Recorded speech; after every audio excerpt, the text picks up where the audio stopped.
Saya tidak akan memberi nasihat banyak, tapi saya punya filosofi tentang tenaga kerjaan. Tadi sudah disebut bahwa nilai kerja itu ibadah. Agama manapun pasti setuju kalau orang mendapat rezeki atau mendapat kebutuhannya karena lewat jalan yang halal. Jalan yang halal itu biasanya pilihannya itu ya kerja, terus mungkin warisan, terus hibah. Ini penting saya utarakan karena saya nanti akan baca beberapa makalah yang diriwayatkan ulama-ulama top ya, kitabnya Imam Ghazali. Kenapa kita bicara tentang pekerjaan? Harusnya kita ketika dapat rezeki itu asumsi Islam, asumsi kebaikan itu to'amul wahid yakfi is. Jadi makanan jatah orang satu atau rezekinya orang satu itu normalnya bisa dimakan orang dua. Wa ta'amusnaini yakfi arba'atan. Normalnya rezekinya orang dua itu bisa dimanfaatkan, bisa mencukupi orang empat. Jadi kekacauan dunia ini dimulai karena jatahnya orang satu menghabiskan jatahnya orang seribu. Jadi gara-gara kerakusan itu terus sistem sosial itu menjadi kacau. Harusnya itu to'amul wahid yakfi to'amusnaini yakfi arba'atan. Jadi jatah rezekinya orang satu bisa menghidupi orang dua ke atas, jatahnya rezekinya orang dua bisa menghidupi orang empat ke atas. Kemudian ini saya baca saja supaya tambah berkah beberapa teks tentang pekerjaan. Ini di kitab Ihya di halaman 85 kalau kitab saya tentang keutamaan kerja.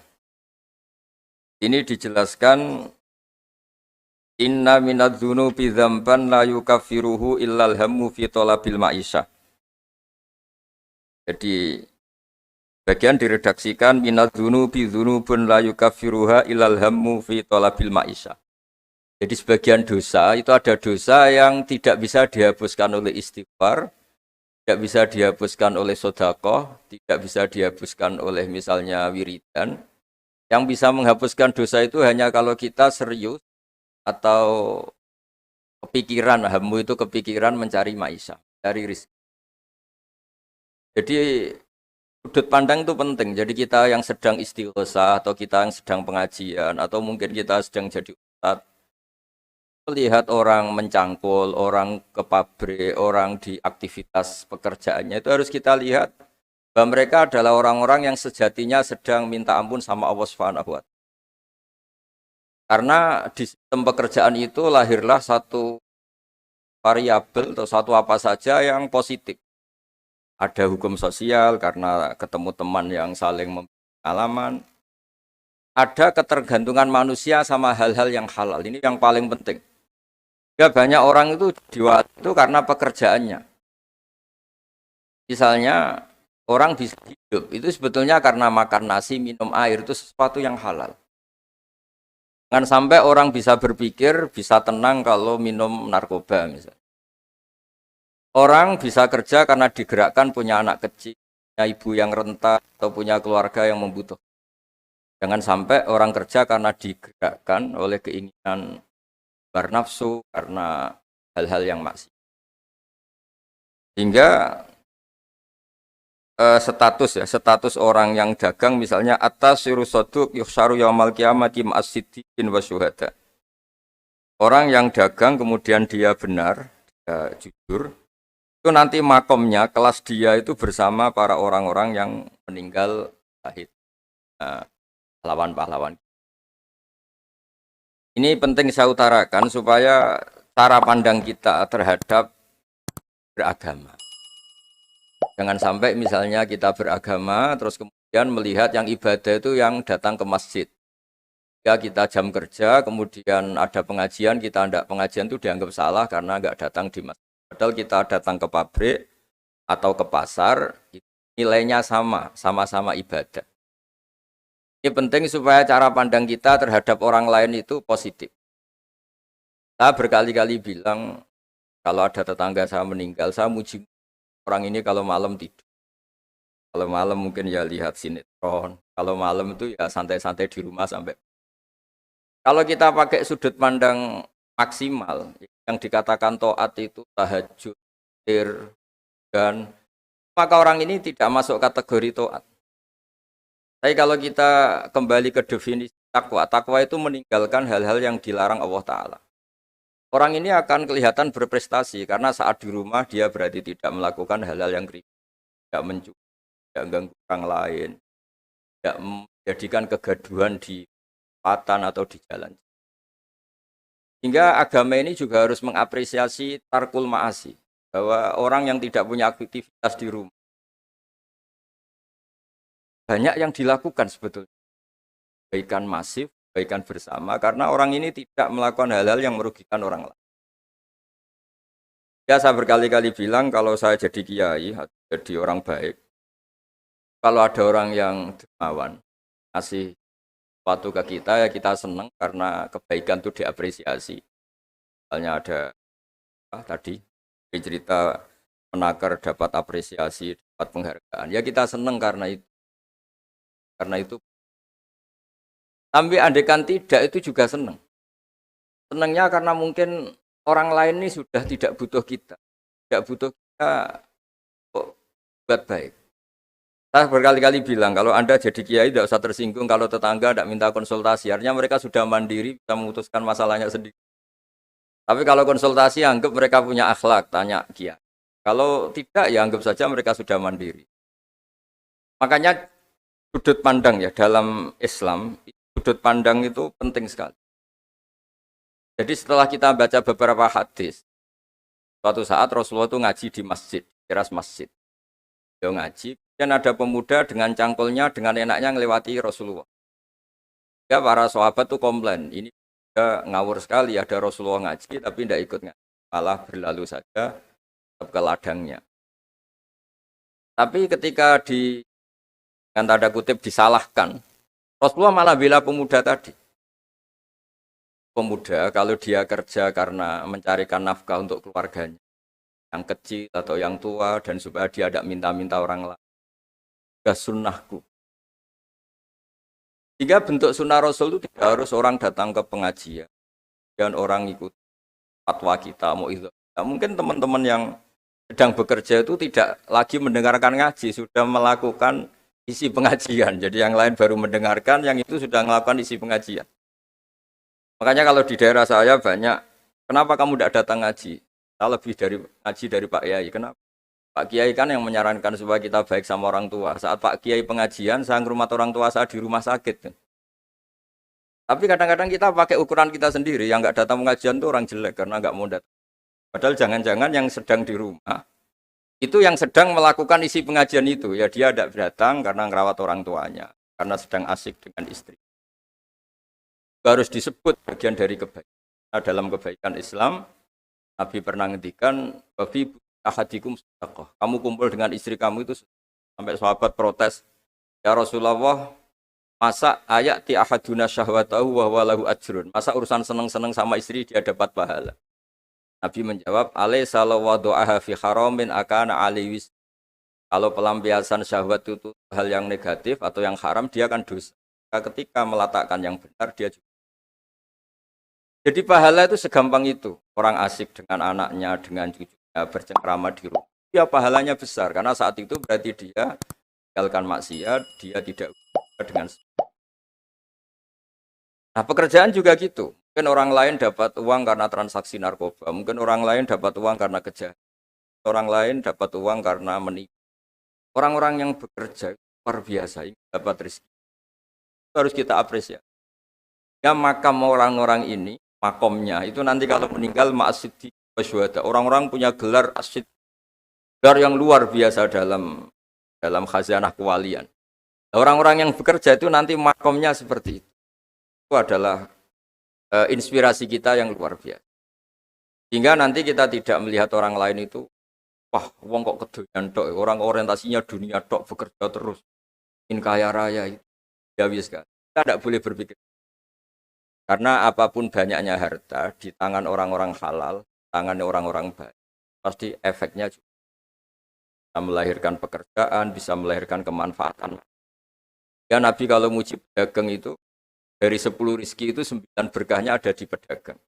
Karena kalau pedagang tuh kikir, sekikir-kikirnya pedagang, dia harus mengeluarkan uang, bayar supir, bayar satpam, bayar yang ngirim jasanya dan sebagainya. Ya uang tetap berputar.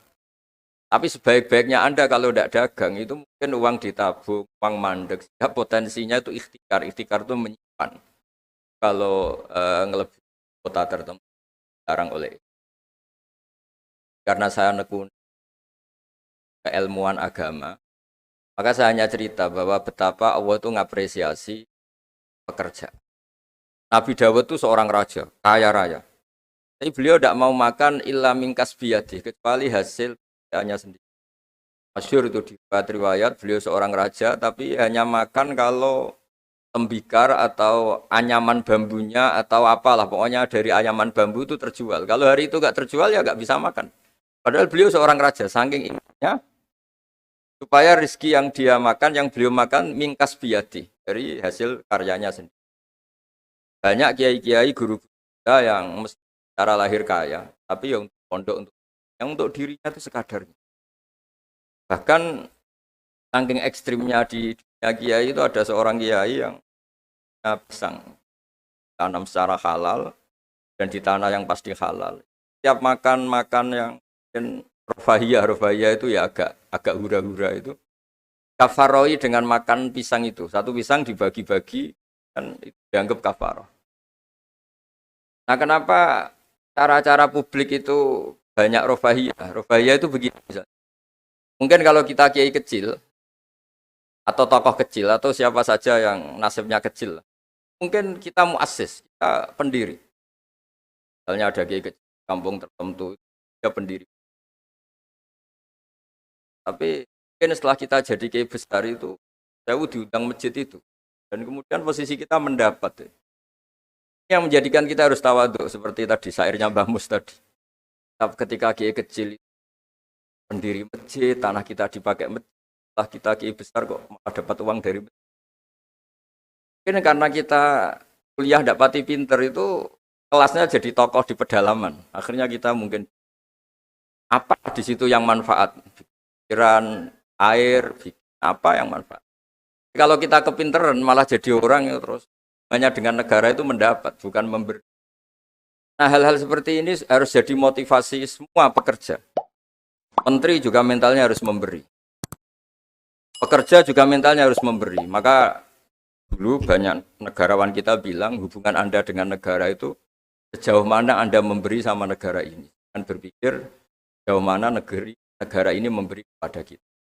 Itu yang diajarkan guru kita, orang-orang kita, bahwa hubungan kita dengan negara, dengan orang lain itu yunfikun itu berkontribusi. Hingga saya ini termasuk kiai yang kalau ketemu orang yang terlalu baik sama saya ini saya sungkan, karena hubungannya saya mendapat. Tapi kalau ketemu orang yang lebih lemah mungkin saya lebih pede, karena hubungan kita ini memberi. Itu yang diajarkan al-yadul ulya khairu, bahwa tangan yang atas lebih baik ketimbang tangan di bawah. Makanya saya mohon kementerian semuanya lah, kita hubungan dengan bangsa kita, dengan masyarakat kita, dengan rakyat kita hubungan memberi, bukan hubungan mendapat. Bahwa secara aturan atau secara kultur karena kita pejabat, kita kiai mendapat itu ya rezeki dari Allah yang kita terima secara syukur. Tapi sebetulnya komitmen kita sebagai bangsa, komitmen harus dicatat. Karena Islam mengajarkan ma'aliyal umur, mental-mental yang mulia. Mental mulia itu ya mental heroik, mental memberi, mental berkontribusi. Kan mental nyuwun mental hanya kan mental yang ma'aliyal umur, kan mental yang saya mohon ini mungkin ya harus saya sampaikan karena memang supaya orang itu melihat bahwa pejabat itu mikir kita, mikir negara dan juga gitu, kiai juga. Semuanya harus diartikan mereka itu berpikir keras untuk. Jadi kalau kita orang yang mungkin agak nyun sewu, agak dengki atau agak hasut berpikirnya tuh enak jadi pejabat, enak jadi besar, enak jadi ini. Itu jadi kita repot. Makanya tunjukkan bahwa kita adalah orang yang bersal hero, orang yang bersal berkontribusi, orang yang bersal khairunas anfa'uhum. Yang terakhir karena tadi banyak yang baca puisi, banyak saja dan saya senang sekali. Tapi saya mau cerita tentang keunikan dunia-dunia wali. Dulu ada seorang wali jadi pegawai penjaga kebun. Padahal seorang wali dia penjaga kebun anggur. Jaga kebun anggur karena dia wali hanya jaga aja. Tahun-tahun dia jaga di situ, mungkin 10 tahun. Suatu saat majikannya datang. Saya ambilkan anggur terbaik yang paling manis. Karena dia agak pengalaman ngambil yang merah merona, yang tidak kehitam-hitam diambil. Ternyata kecut sekali, masam sekali. Majikannya marah-marah. Kamu kerja di sini 10 tahun tidak pengalaman. Harusnya kamu bisa membedakan mana yang manis, mana yang masih masam. Ya saya ini kan kiai, jadi tidak pernah ngambil sesuatu yang tidak hak saya. Nah, kira-kira kalau Anda punya karyawan seperti itu tuh bingung apa Anda? Kalau dibilang khianat, tidak pernah khianat, tapi akhirnya nggak bisa disuruh karena nggak pengalaman. Barat Anda punya pembantu, ayo anterin saya tidak bisa nyupir. Mobil nganggur banyak kok tidak bisa nyupir. Saya tidak pernah gasap. Jadi itu memang apa ya? Jadi akhirnya terus majikan tadi, sudah kamu jadi guru saya aja, jadi kamu nggak pantas jadi kerja gitu. Terus akhirnya dan ternyata ya, tadi termasuk wali besar yang hazanah wali kerja 10 tahun di sama sekali nggak pernah makan. Suatu saat majikannya datang minta diambilkan anggur terbaik. Dia ngambil sekenanya yang dikira baik, terus ternyata itu kecut sekali, masam sekali. Gak dimarahin karena dia nggak pernah sama sekali batu ngambil. Dia merasa kualitas ya dijaga, amanah dijaga, tapi komitmen terhadap kebaikan bersama karena ekonomi. Kalau kita bangkrut, yang sakit ya pangan saja, bukan kemenaker saja. Kalau negara ini kolab, yang bingung juga nggak presiden saja, kita semua salah sebagai bangsa yang bersama ingin khairunnas anfa akan rahmatan, semuanya enak, semuanya nyaman karena kita semua kenal Bismillahirrahmanirrahim. Ketika menyebut Allah pasti yang maha pengasih dan maha penyayang. Saya kira demikian, mari berdoa bersama semoga bukti bahwa kita bergantung sama yang menguasai langit bumi, menguasai kehidupan kita, menguasai semua yang terlewatkan maupun yang akan datang. Al-Fatihah. Ar-Rahman.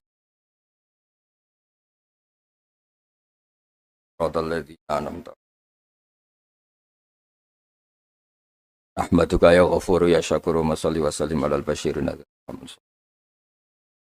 As'aluka bi anna lakal hamda la ilaha illa anta al-hannan al-mannan. Ya bati as-samawati wal ardi ya hayyu ya qayyum ya dzal jalali wal ikram. Antarzuqona ya wa husnal muamalati fi ma baini.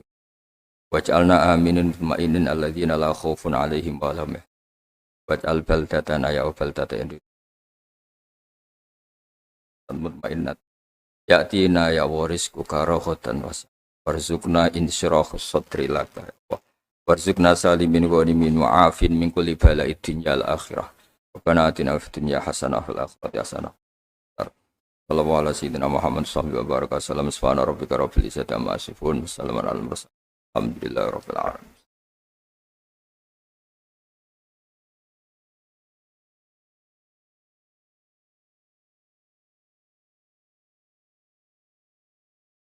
Kurang lebih mohon maaf. Assalamualaikum warahmatullahi wabarakatuh.